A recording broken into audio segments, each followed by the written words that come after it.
कपडे वाळत घालताना मृत्यू. सटाण्यात 40 वर्षीय महिलेचा विजेच्या धक्क्याने अंत. नमस्कार, आपण पाहत आहात 24x7 न्यूज रिपोर्ट. सटाणा शहरातून एक अत्यंत दुर्दैवी आणि मन हेलावून टाकणारी घटना समोर आली आहे. घरातील दैनंदिन काम करत असताना एका 40 वर्षीय महिलेचा विजेचा शॉक लागून दुर्दैवी मृत्यू झालाय. या घटनेमुळे संपूर्ण परिसरात शोककळा पसरली असून नागरिकांमध्ये हळहळ व्यक्त केली जाते. सटाणा शहरातील अहिल्यादेवी होळकर चौक परिसरात राहणाऱ्या सोनाली अरविंद सोनवणे वय 40 वर्षे या आज सकाळी 10:30 वाजेच्या सुमारास घराबाहेर कपडे वाळत घालत होत्या. याच दरम्यान त्यांना अचानक विजेचा जोरदार शॉक लागला आणि त्या जागीच कोसळल्या.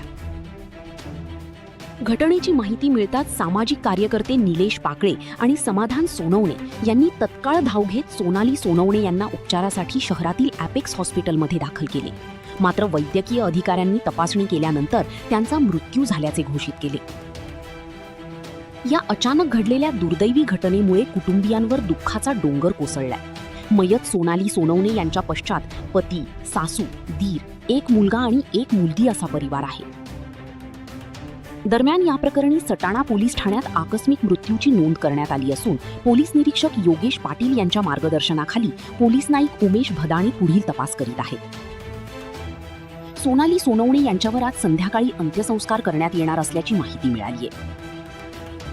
विजेच्या उपकरणांचा वापर करताना तसेच घराबाहेरील विद्युत तारा आणि लोखंडी वस्तूंच्या संपर्कात येताना नागरिकांनी विशेष काळजी घेण्याचे आवाहन करण्यात येत आहे. अशाच ताज्या, विश्वासार्ह आणि वेगवान बातम्यांसाठी 24x7 न्यूज रिपोर्टला लाईक, शेअर आणि सबस्क्राईब करायला विसरू नका. संपादक उमेश मोरेसह प्रतिनिधी देवेंद्र पवार, सटाणा, जिल्हा नाशिक.